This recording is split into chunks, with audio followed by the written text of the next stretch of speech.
مشفق متعطف لا ينتهي بالحصر ما أعطى.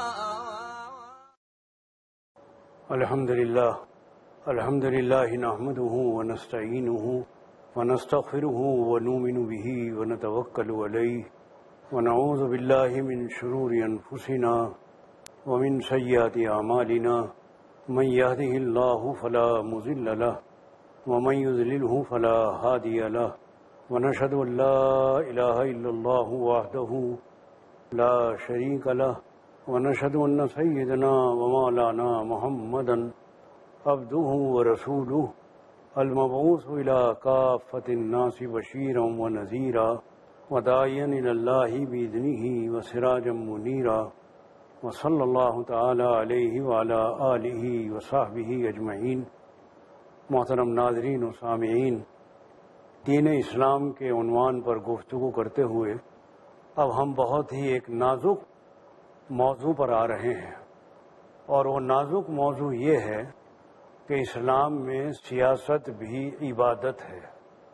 چونکہ اسلام ایک مکمل دین ہے اور دین کے اندر پوری زندگی کی سرگرمیاں شامل ہوتی ہیں، اور زندگی کا ایک حصہ وہ بھی ہے جس کو نظم مملکت، نظام حکومت یا سیاست سے تعبیر کیا جاتا ہے. اس لیے اسلام میں جہاں عبادات بتائی گئی ہیں، نماز روزے کی تعلیم دی گئی ہے، معاشرت سکھائی گئی ہے کیسے رہا سہا جائے، اخلاق بتائے گئے ہیں کہ تمہارے اخلاق اور اوصاف کیسے ہونے چاہیے، جہاں معاشیات کے بارے میں بتایا گیا ہے کہ تمہارا مالی نظام کیسا ہونا چاہیے، اسی طرح سیاست کے بارے میں بھی بتایا گیا ہے کہ تمہارا حکومت کا نظام کیسا ہونا چاہیے. اسلام سیاست سے بھی اسی طرح بحث کرتا ہے جس طرح دوسرے موضوعات، عبادات، معاشرت وغیرہ سے کرتا ہے، اور اس کے بارے میں بھی اسی طرح مفصل اور مکمل ہدایات دیتا ہے جس طرح زندگی کے دوسرے معاملات کے بارے میں دیتا ہے. اور یہ بات بھی وہ ہمیں بتاتا اور سکھاتا ہے کہ سیاست دین کا ایک حصہ ہے، اور اپنے مزاج کے اعتبار سے اور اپنے روح کے اعتبار سے وہ بھی عبادت ہے.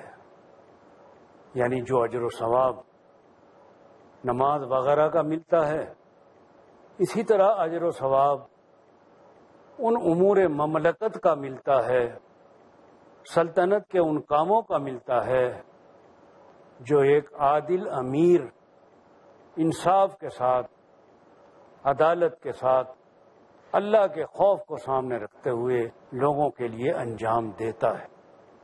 تو اسلام میں سیاست کا جو مزاج ہے وہ دنیاوی نہیں ہے بلکہ عباداتی ہے. یعنی اس کو دنیا کا کوئی کام نہ سمجھا جائے.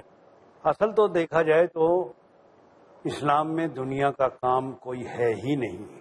یہاں تو دین کا راستہ دنیا سے ہو کر گزرتا ہے، یعنی آخرت کی نعمتیں اور آخرت کی کامیابیاں اور حصولیابیاں کے لیے ہمیں دنیا کے کاروبار کو کرتے ہوئے پہنچنا ہوتا ہے.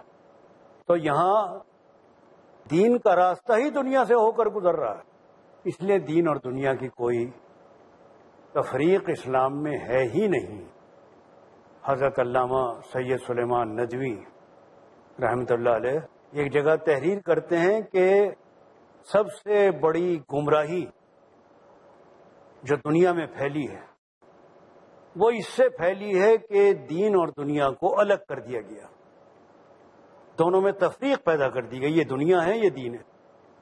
یہ سب سے بڑی گمراہی. اسلام نے دین اور دنیا میں تفریق نہیں کی بلکہ دونوں کو ایک جگہ اکٹھا رکھا اور کہا کہ دنیا کو ایسے چلاؤ کہ تمہارا دین بنتا چلا جائے. اور دنیا کو چلانے کے لیے ایک بہت مؤثر ہتھیار اور با اثر ذریعہ ہے نظام حکومت. وہ کام جو واض و نصیحت سے نہیں ہوتا، بعض اوقات حکومت کے زور پر ہو جاتا ہے. بہت سارے امور، بہت سارے معاملات ایسے ہیں کہ ان میں خالی نصیحت کام نہیں کرتی. نظم و انتظام کے قیام کے لیے ضروری ہے طاقت کا ہونا. اقبال کہتے ہیں، اقبال کا یہ مصرع یاد رکھنے کے قابل ہے، کہتے ہیں عصا نہ ہو تو کلیمی ہے کار بے بنیاد. یہ حضرت موسیٰ علیہ السلام کی طرف اشارہ ہے. حضرت موسیٰ علیہ السلام کلیم اللہ ہے نا، کلیمی. آپ چرواہے بھی تھے، آپ نے گائے بھی چرائیں حضرت شعیب علیہ السلام کے ہاں. اس کے لیے عصا کا ہونا ضروری ہے. اور اسی لیے جتنے بھی پیغمبر ہیں اللہ کے، سب نے یہ کام کیا ہے جو چرواہے کا کام ہے. ایک مرتبہ اللہ کے رسول صلی اللہ علیہ وسلم صحابہ کے درمیان بیٹھے ہوئے تھے، بات چل رہی تھی بکریاں چرانے کی. آپ نے فرمایا کہ بھائی فلاں جگہ پر جو کالے کالے وہ ہوتے ہیں نا جھاڑیوں میں، وہ اچھے ہوتے ہیں. لوگوں نے کہا رسول اللہ آپ کو کیا معلوم؟ فرمایا کہ میں نے بکریاں چرائی ہیں اور ہر پیغمبر نے بکریاں چرائی ہیں. ساتھ ساتھ آپ نے یہ بھی بتا دیا کہ یہ کلیمی کا کام، بکریاں چرانے کا کام ہر پیغمبر سے لیا گیا ہے. اور اس کی وجہ یہ بتائی گئی ہے کہ سب سے مشکل کام ہے بکریوں کا چرانا، یہ بکریوں کا گلہ لے کر چلنا. کیونکہ بکری ایسا ایک جانور ہے جو اپنے حساب سے چلتا ہے، اپنے ارادے سے چلتا ہے. اس کو اگر آپ زور سے لاٹھی ماریں گے، وہ نازک ہوتا ہے، اس کی ٹانگیں ٹوٹ جائیں گی. اس کو بہت ہلکے ہلکے اشارے سے لکڑی کے گلے کے اندر لانا پڑتا ہے کہ وہ گلے سے باہر نہ نکل جائے. تو بہت تحمل کی ضرورت پڑتی ہے، بڑے صبر کی ضرورت پڑتی ہے. تو وہ صابرانہ مزاج بنانے کے لیے، اس تربیت کے لیے اللہ تبارک و تعالی ہر پیغمبر سے کچھ عرصے کے لیے یہ کام لیتے رہے. حضرت محمد رسول اللہ صلی اللہ علیہ وسلم نے بھی اجرت پر بکریاں چرائی ہیں.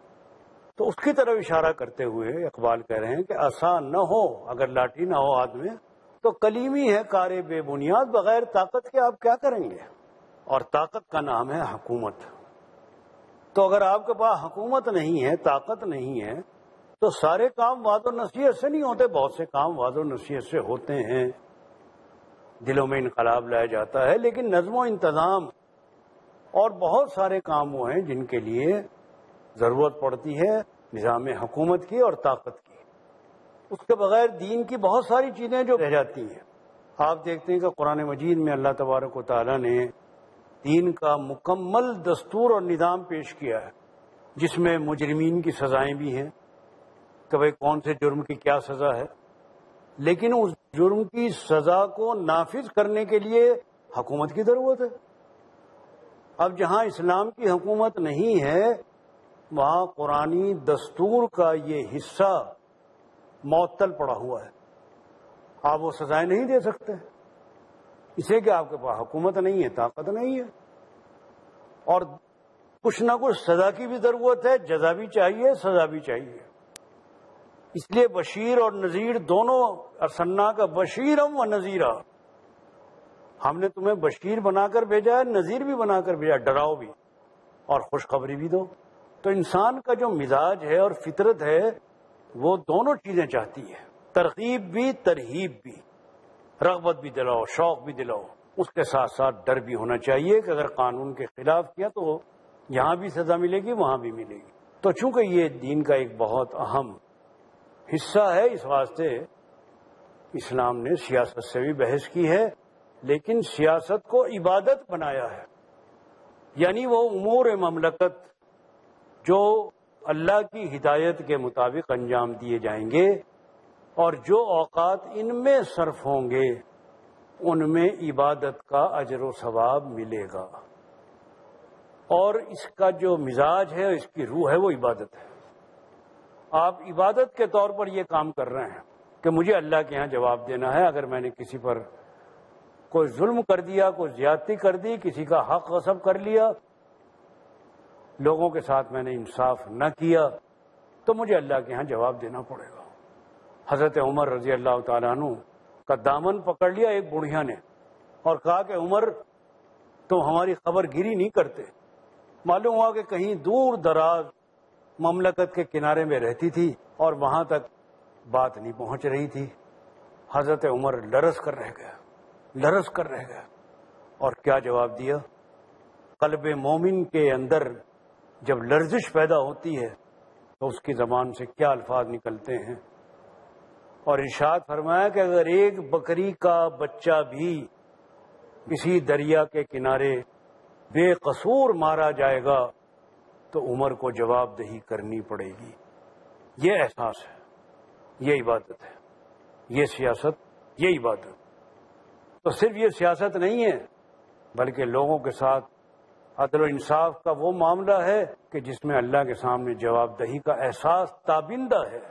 حضرت عمر رضی اللہ تعالیٰ عنہ تقریر کرنے کے لیے کھڑے ہو گئے، فرمایا کہ لوگوں میری بات سنو اور میری بات مانو۔ درمیان سے ایک بڑھیا نے ٹوکا، عمر نہ ہم تمہاری بات مانیں گے نہ سنیں گے، پہلے ہمارے سوال کا جواب دو۔ حضرت عمر نے فرمایا بتاؤ کیا سوال؟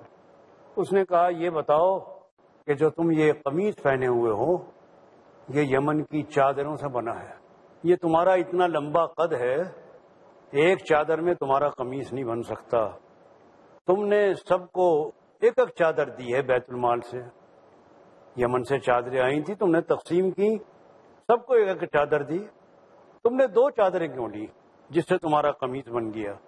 بتائیے کس طرح ایک چھوٹی سی بات پر ایک عام انسان پکڑ کر رہا ہے مجمع عام میں۔ یہ آپ کو میں ابھی وقفے کے بعد حاضر ہوں گا اور انشاءاللہ آپ کی خدمت میں عرض کروں گا۔ وقفے کے بعد ہم پھر حاضر خدمت ہیں۔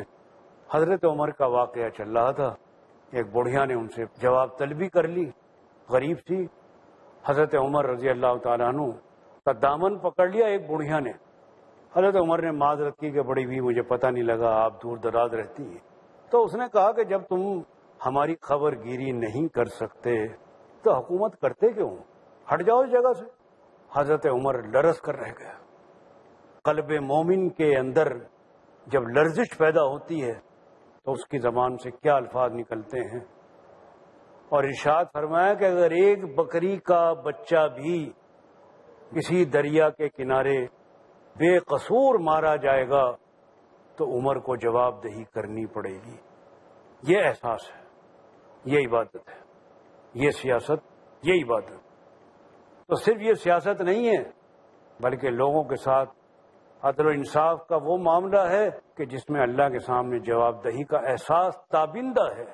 حضرت عمر رضی اللہ تعالیٰ عنہ تقریر کرنے کے لیے کھڑے ہو گئے، فرمایا کہ لوگوں میری بات سنو اور میری بات مانو۔ درمیان سے ایک بڑھیا نے ٹوکا، عمر نہ ہم تمہاری بات مانیں گے نہ سنیں گے، پہلے ہمارے سوال کا جواب دو۔ حضرت عمر نے فرمایا بتاؤ کیا سوال؟ اس نے کہا یہ بتاؤ کہ جو تم یہ قمیص پہنے ہوئے ہو یہ یمن کی چادروں سے بنا ہے، یہ تمہارا اتنا لمبا قد ہے، ایک چادر میں تمہارا قمیص نہیں بن سکتا، تم نے سب کو ایک ایک چادر دی ہے بیت المال سے، یمن سے چادریں آئی تھی تم نے تقسیم کی، سب کو ایک ایک چادر دی، تم نے 2 چادریں کیوں لی جس سے تمہارا قمیص بن گیا؟ بتائیے کس طرح ایک چھوٹی سی بات پر ایک عام انسان پکڑ کر رہا ہے مجمع عام میں۔ حضرت عمر ذرا بھی برا نہیں مانتے، فرماتے ہیں میرے بیٹے عبداللہ کھڑے ہو جائیں اور بڑی بی کی بات کا جواب دیں۔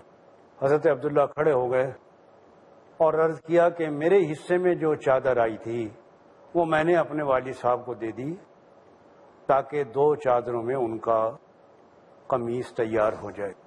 بڑھیا نے کہا کہ اب ہم تمہاری بات سنیں گے بھی اور مانیں گے بھی۔ یہ ہے وہ سیاست جو عبادت ہے۔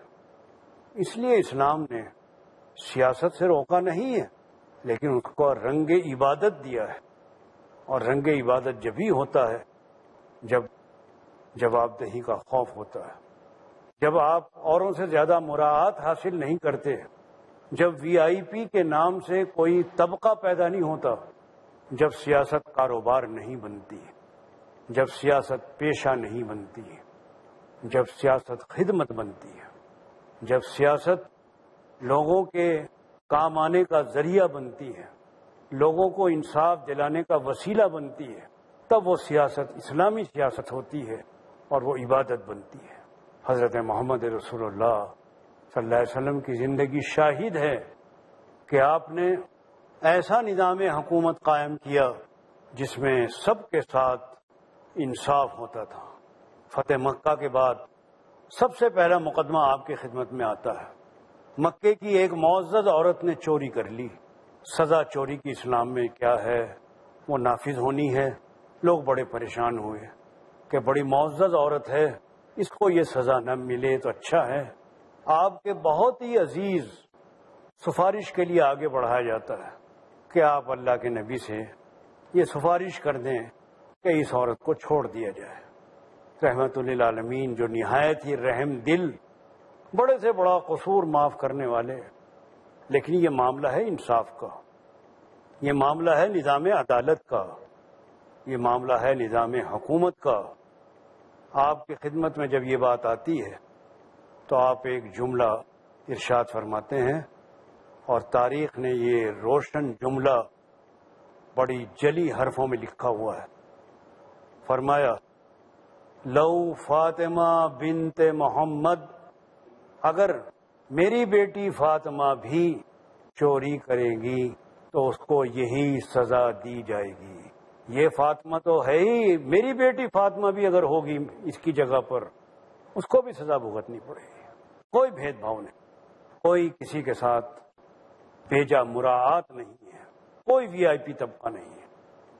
تو یہ ہے دراصل وہ سیاست اور وہ نظام حکومت کہ جب دنیا میں قائم ہوا تو اللہ کے رسول صلی اللہ علیہ وسلم نے ایک پیشین گوئی کی تھی، اور وہ پیشین گوئی حرف بحرف سچی ثابت ہوئی، حرف بحرف۔